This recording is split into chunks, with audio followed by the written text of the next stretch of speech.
Salam alaikum, Mamoudou Badi Gassama, membre du collectif Koloban La Dek. Qu'est-ce qu'on peut dire aujourd'hui par rapport à vos revendications? Tout d'abord, je voudrais rappeler l'historique de la création de ce collectif. C'est un collectif qui a été créé à la suite d'événements malheureux. Si vous suivez bien l'actualité, depuis un certain nombre de mois, la population de Koloban s'est levée, s'est mobilisée pour réclamer un cadre de vie. Il y a eu un accident où il y a eu mort d'homme, parce que tout simplement, les voies dédiées aux marcheurs étaient occupées. Nous avons utilisé tous les moyens légaux, parce que nous nous sommes dit que nous sommes des légalistes. Nous pouvions faire comme les autres, comme ça se passe ailleurs, mobiliser et faire avec ou sans autorisation. Mais nous avons voulu être légalistes. Nous avons écrit à toutes les autorités centrales et locales pour leur demander de désencombrer pour nous permettre d'avoir un cadre de vie. Car il faut le rappeler, le quartier Koloban, créé vers les années 1939, est un quartier résidentiel et non un quartier commercial. Le marché a une délimitation bien précise. Mais vous constatez ce qui nous a réunis ici aujourd'hui. Derrière une école, tout le long du mur d'une école d'excellence, l'école Moustapha Cissé, vous pouvez passer par la rue centrale, vous ne pouvez pas voir l'école. De nord au sud, l'est à l'ouest, l'école est occupée. C'était la seule bouffée d'oxygène de cette école. Et aujourd'hui, avec la complicité de la mairie, nous avons commencé à ériger un deuxième palier. C'est le maire. Le maire est responsable parce qu'aucun commerçant, aucun marchand ne peut se permettre de faire ça sans l'autorisation du maire. Donc ça, c'est de la responsabilité entière du maire. Alors que nous avions entamé des étapes de désencombrement. Il y a eu des heures. Le Premier ministre s'est déplacé. On nous a demandé d'arrêter le temps de trouver des solutions pour reprendre. Et malheureusement, voilà ce qui nous arrive. Il continue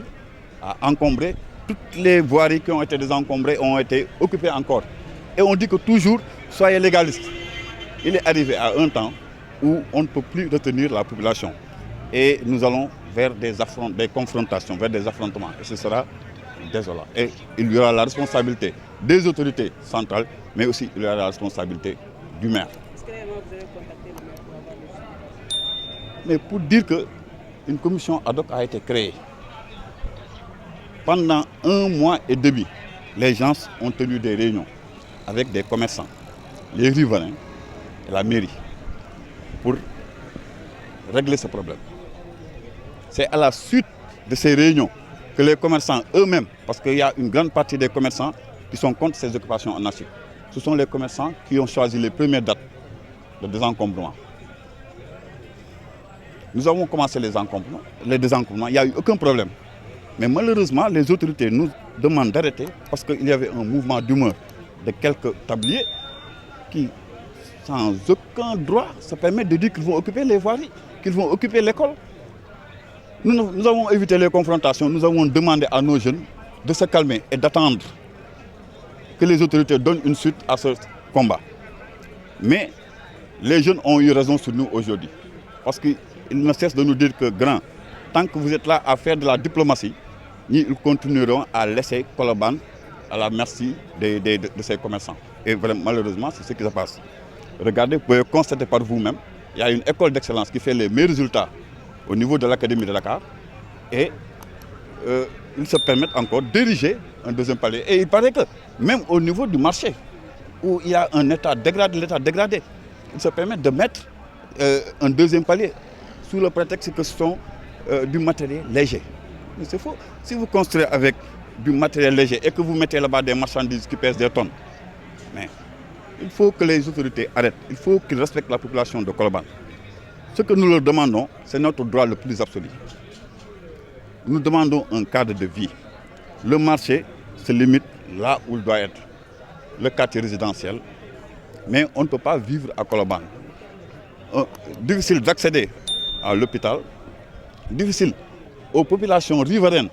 de se déplacer. Même il y a une vieille dame, je vais donner une histoire qui jusqu'à présent, c'est une vieille dame qui ne peut pas se déplacer. Mais le taxi ne peut pas arriver jusque chez elle. Donc, sa famille est obligée de payer un médecin qui fait le déplacement. Et vous trouvez ça normal? Merci. Voilà. Merci.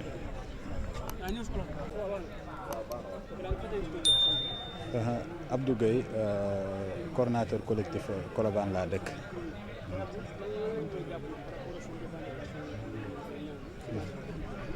waaw non li ñuy ñaawlu vraiment mooy du ci marché bi d'abord mais dañuy wax ci quartier bi ak ci la mairie parce que aussi am na loo xamante ne dañu préparer woon une opération de déguerpissement bind autorités yi waxtaan ak ñoom wax ak ñoom que ne dañu bëgg vraiment ñu désencombrer quartier bi mais malheureusement bi ñu désencombrer quartier bi ba léegi ñu doon xaar mu am suite bu favorable ci population yi mais toujours dañu gis ne autorités yi dafa mel ni dañuy topp caprice su commerce bi wala caprice su yenn commerçant yi du ñu wax ñëpp parce que bëri na ci commerçant yooyu ñoo xamante ne vraiment occupation anarchique bi neexu leen. léegi nag ñun li ñu comprendre en tant que riverain du quartier parce que dañu gis ne école Moustapha Cissé nga xamante ne comme ni ko monsieur le maire Gassama waxee que ne école d'excellence la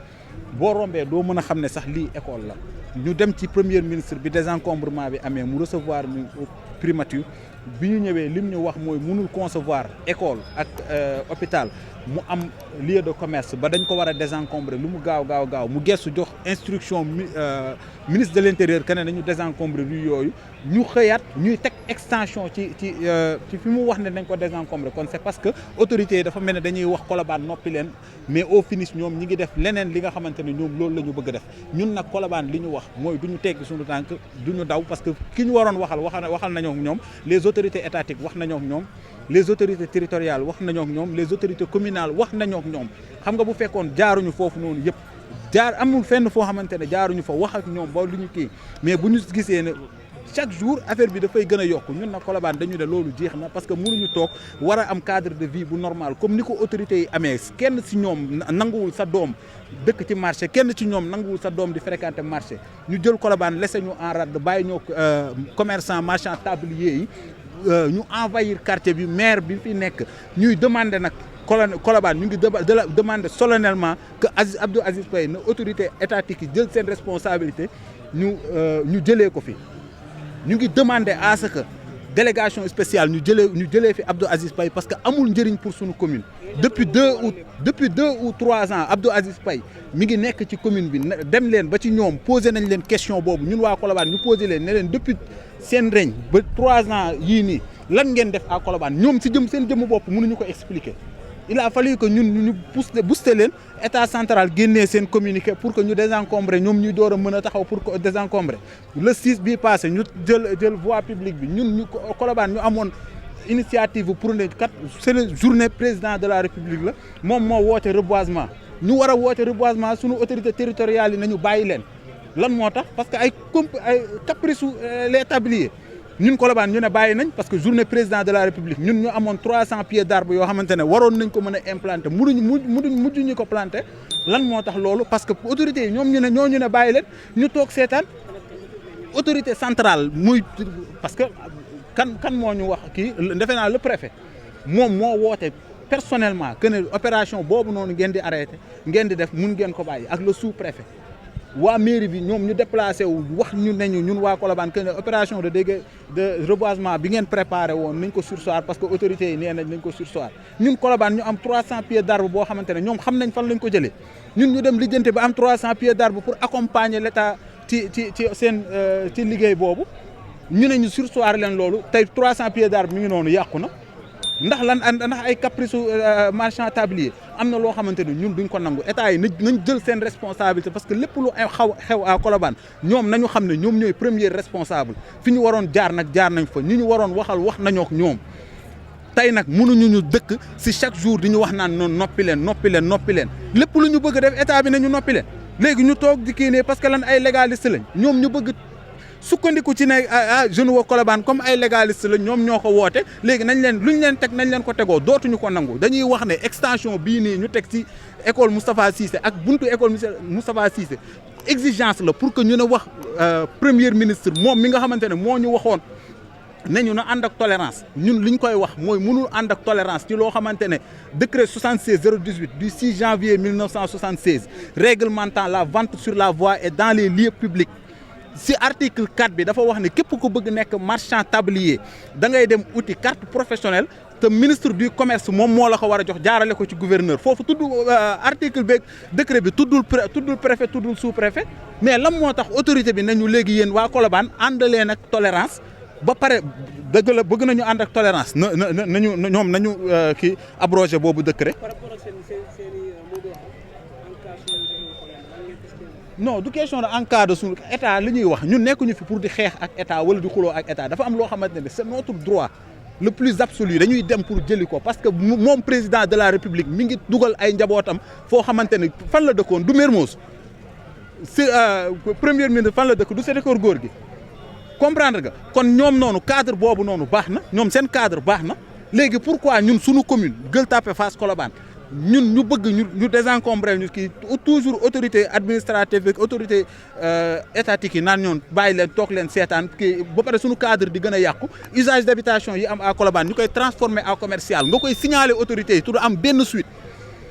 léegi lan la ñu bëgg ñun ko population bi ñu bëgg li ñuy wax daal ne mooy ne état jël ay responsabilités par rapport ak li xew na suñu autorité administrative yi jël ay responsabilités par rapport ak li xew di fàttali premier ministre que ne ñun dem man bokkoon naa ci ñi demoon toog ak moom mu gestu jox instruction ministre de l'intérieur que ne désencombrer rue wu Colobane muy école Moustapha Cissé ak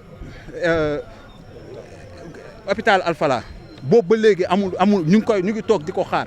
gisuñu ci kii ñu ngi wax nag ne toog di xaar bu yàgg bii nii dootuñu ko nangu am na loo xamante ne mënuñu toog di nangu ñoo xamante ne dañuy ñëw fekk ñu su sunu ñu war a dund am cadre de vie bu baax nga ñëw imposer ma yow li nga bëgg ba pare samay autorité étatique man ak yow ñu bokk ci même niveau ñu ne ma noppi pour man ma war a noppi ndax seen kii loolu lañ wax Colobane dootul nangu li ñuy def mooy dañuy taxaw à ce que lépp lu Colobane war a jot comme moomeel dinañ ko jot parce que am na loo xamante ne place de la nation dañu ñëw implanté ko ci sunu quartier. caserne Samba Diéry Diallo ñu ñëw indi ko fi camp Abdou Diassé ñu indi ko fi Masalikul Jinaan ñu indi ko fi mu am TER am BRT lépp Colobane on est envahi ba léegi loolu noonu yëpp ñu jàpp ne état dinañu accompagner ñu noppi garage Colobane mi ngi fi ñu jàpp ne état Colobane dinañ noppi ñu toog di xaar marché wu 9 hectares ñu ñëw si sunu biir quartier mu am fi muy déplacé wu toujours ñu non am na loo xamante ne trop c'est trop dafa jeex état yi sunu autorité étatique yi nañu jël seen responsabilité par rapport ak Colobane nag bu ñu jugee ñoom nañu xam ne ñoom ñooy les principaux responsables. voilà jërëjëf. Abdou Gueye coordonnateur collectif Colobane laa dëkk.